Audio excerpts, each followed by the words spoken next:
បើមីងឡុងលួចរីវិជាហាមឃាត់ជំរុញឲ្យពួកបេសាចប្រឆាំងតុលាការអមតៈត្រូវកាត់ទោសកម្រិតអមតៈស្ដាប់បញ្ជាក្បួនសិល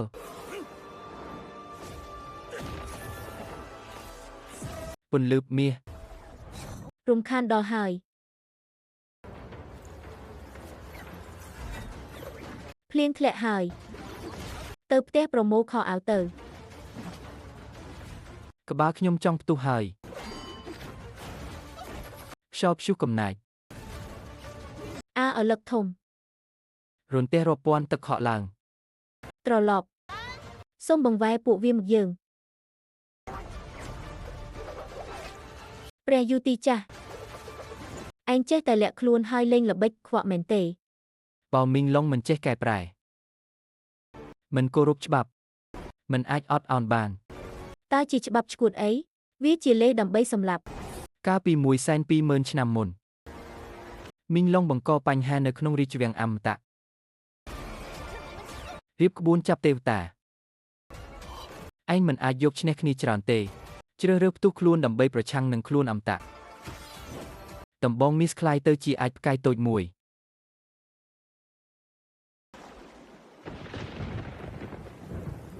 នៅតែមិននិយាយការពិតមិនមែនខ្ញុំទេ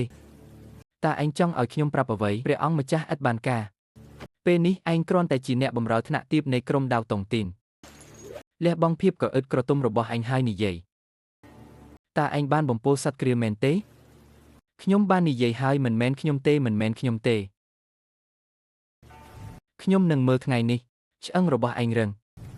ឬរំពាត់យើងរឹងជាងអ្នកគ្រប់គ្រងចៅគាត់ទើបតែនៅទីនេះ2ឆ្នាំមិនដឹងពីច្បាប់ទេដោះលែងគេទៅអង្គវគេក៏គ្មានប្រយោជន៍ដែរ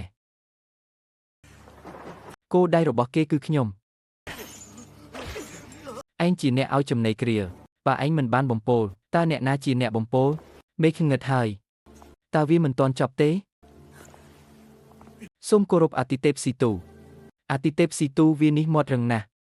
នៅតែមិនទទួលស្គាល់ថាបានបំពោលសត្វគ្រាខ្ញុំមានអារម្មណ៍ថាឯងមានមេត្តាចំពោះគេខ្ញុំបាទមិនហ៊ានទេខ្ញុំនឹងធ្វើឲ្យវានិយាយភ្លាមក្នុងពេល5ជំហានខ្ញុំត្រូវតែដឹងវាបានសម្លាប់សត្វគ្រាលីអឺរបស់យើងឬឯងសម្លាប់វានិយាយមកមិនបានជាឯងសម្លាប់សត្វគ្រាមិនបានមិនសារភាពហេតុអ្វីខ្ញុំជាអ្នកឲ្យចំណីវាភ្នែកខ្ញុំមើលមិនច្បាស់ខ្ញុំមិនបានមើលថែសត្វទេពឲ្យបានល្អបើចង់ដាក់ទោសខ្ញុំមកឯងកំពុងបង្រៀនខ្ញុំធ្វើការឬសិនប៉ោះមកនេះបង្រៀនគាត់អ្វីទៅជាច្បាប់ខ្ញុំយល់ហើយសិនប៉ោះមានរឿងអ្វីមករកខ្ញុំមកនៅតែក្លាហានសិនប៉ោះលោកបង្រៀនខ្ញុំឲ្យអត់ធ្មត់រាល់ថ្ងៃគេវាយខ្ញុំទ្រាំបានគេចោទខ្ញុំសម្លាប់សត្វគ្រាខ្ញុំទ្រាំបានវាយឯងឲ្យស្លាប់ទោះបីជាខ្ញុំត្រូវគេវាយស្លាប់ខ្ញុំអាចទ្រាំទ្របានតែប៉ុណ្ណឹងទោះជាយើងស្លាប់យើងនឹងយកឯងទៅជាមួយច្បាប់ឈួតអីឯងអូយីបានល្មើសច្បាប់បាក់ត្រូវប្រហារជីវិតនៅនឹងកន្លែងមើលទៅវាចប់ហើយងាយណាស់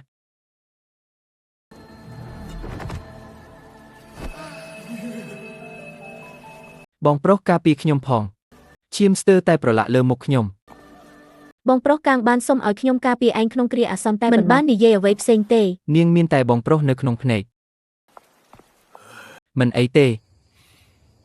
អូយីជាតិនេះខ្ញុំគ្មានកូនទេប៉ុន្មានឆ្នាំមកនេះឯងនឹងខ្ញុំដូចជាឪពុកកូនខ្ញុំមិនមានរបស់មានតម្លៃអីទេបំណែកអាចផ្កាយដែលបានមកពីដូនតា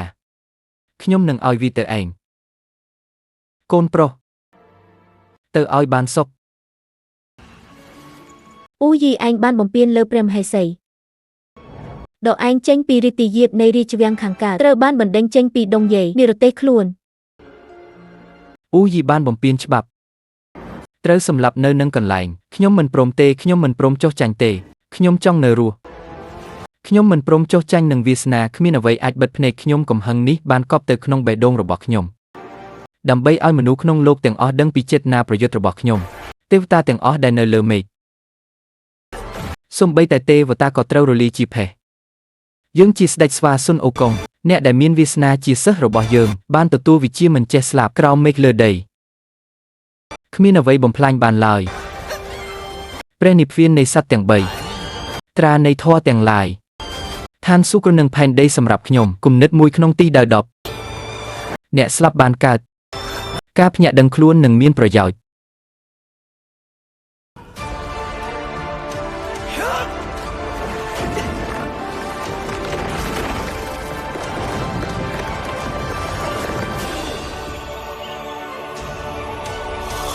ពិតជាស្រស់ស្អាតមែននេះហើយឬអ្វីដែលនៅលើមនុស្សធម្មតាសុនដាវជាវតាឯងធ្វើអ្វីនៅទីនេះប្រកាសណាស់ខ្ញុំមកទីនេះដើម្បីសួរសុខទុក្ខឯងឆ្មាយំសោកស្ពីកណ្ដោរគ្រាន់តែជាការបោកប្រាស់តើអ៊ូយីមិនតែងតែស្ដាប់ឯងបំផុតទេឬពេលនេះឲ្យគេលោតចេញពីមកឈូសមកវាខ្ញុំទៅគេស្លាប់ទៅហើយតើឯងចង់បានអ្វីទៀតអ៊ូយីគឺឯងក៏ខ្លាំងណាស់នៅទីនោះយើងនឹងបញ្ជូនឯងទៅជួបជុំគ្នាហេតុអ្វីក៏ភ្នូផ្ទុះឡើង